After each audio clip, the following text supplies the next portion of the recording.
Votre matinale info sur Europe 1, Raphaël Duchemin.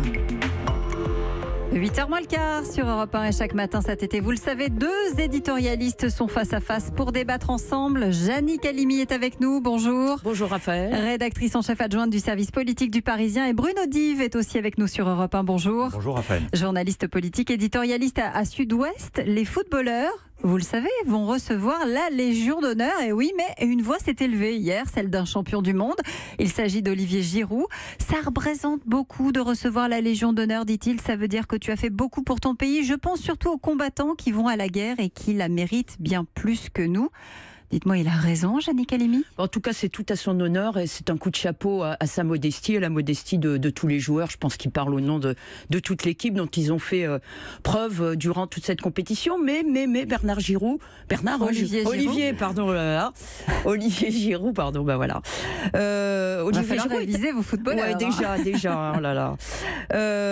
Non, mais oui, il faut qu'il révise ses fiches lui aussi, parce que depuis la Légion d'honneur de Napoléon qu'elle a instituée en 1802 ou 3, ce ne sont plus que les militaires qui l'ont, c'est tous les serviteurs, ceux qui rendent des services éminents à la nation. Donc c'est évidemment les militaires et bien sûr gloire à eux qui se battent et qui donnent leur vie même pour sauver les valeurs et pour protéger la France et les Français, mais ce sont aussi les savants, les artistes, les cuisiniers, enfin tous ceux qui participent, qui sont des aristocrates dans leur activité, qui défendent aussi une certaine idée de la France, et les sportifs, l'équipe de France telle qu'elle s'est produite pendant toutes ces semaines, évidemment a défendu les valeurs de la France, les valeurs de la République, et dans le monde dans lequel nous nous situons avec des régimes et des États et des pays qui se replient et qui deviennent frileux, la France rayonnante que ces sportifs ont défendu valent bien la Légion d'honneur. Bruno Dive ?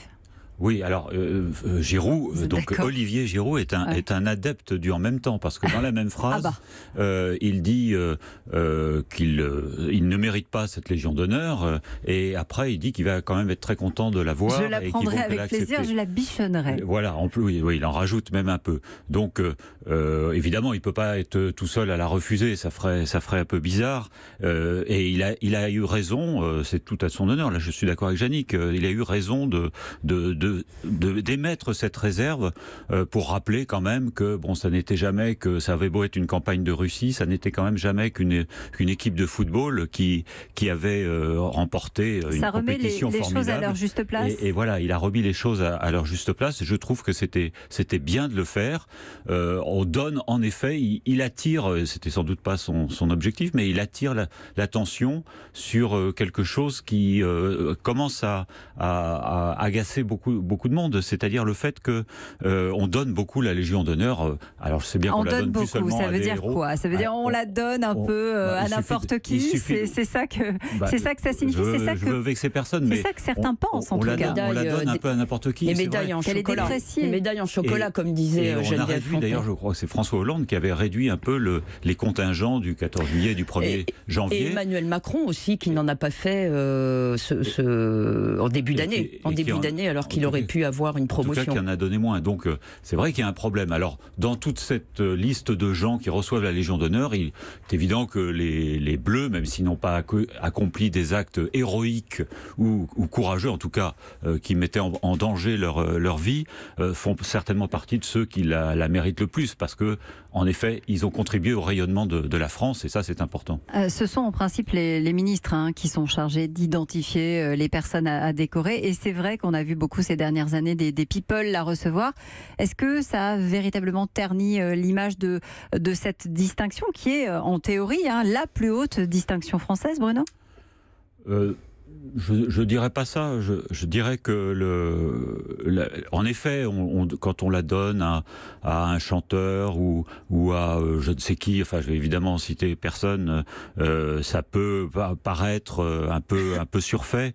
Il y a beaucoup aussi de services rendus. Il y a un peu de clientélisme dans les ministères.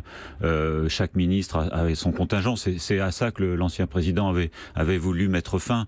Donc, en effet, ça c'est quelque chose qui ternit la Légion d'honneur, oui. Yannick. Enfin, qui relativise le mérite pour les autres. Mais on est dans une société de la méritocratie aujourd'hui. Alors bon, évidemment, il y a ça, comme dit Bruno, je vais pas revenir là-dessus, il y a certainement du clientélisme, il y a certainement une idée de mode, bon. Mais tout de même, il faut pas jeter le bébé avec l'eau du bain. On est dans une société, encore une fois, qui élargit l'aristocratie de la République. On n'est plus uniquement dans ceux qui défendent leur vie, je le répète, on n'est plus dans le hard power, on est aussi dans le soft power. Et encore une fois, ceux qui portent la chanson, ceux qui portent la cuisine, ceux qui portent la peinture et ceux qui portent y compris la chanson populaire à ses plus hauts niveaux et qui contribuent à irriguer les mentalités de tout un peuple, de toute une nation et voire au-delà des frontières.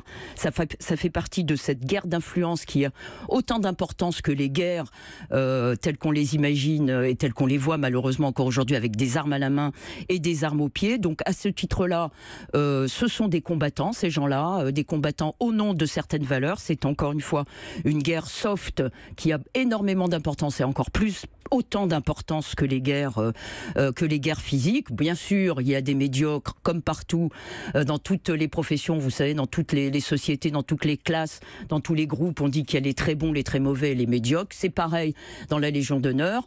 On a beaucoup, c'est pareil aussi. Il y a une hiérarchie. C'est vrai, Bruno. Oui. Pareil aussi dans les prix Nobel, par exemple, il y a beaucoup de gens qui ont critiqué Bob Dylan alors que Philippe Roth aurait pu l'avoir, voilà. Donc non, je pense qu'il la mérite là, c'est bleu. Cette déclaration de Giroud en dit long aussi sur cette équipe. Hein.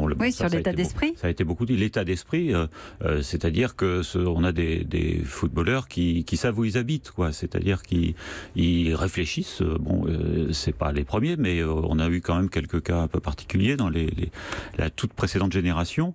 On les a vus tous chanter la Marseillaise. Hein, j'ai bien regardé dimanche, et donc il est tout à fait fondé. Et puis on les voit aujourd'hui là un peu partout chez eux porter un message. Moi, il y a quelque chose qui me frappe beaucoup, c'est qu'ils disent et répètent, notamment à l'attention des jeunes, qu'on n'a rien sans travailler, sans effort. Et ça, je crois que c'est bien de le dire, surtout de leur part. Une belle leçon des valeurs et beaucoup d'humilité pour nos footballeurs qui auront donc cette fameuse Légion d'honneur. Merci à tous les deux. Rendez-vous demain, même heure, même endroit. Europe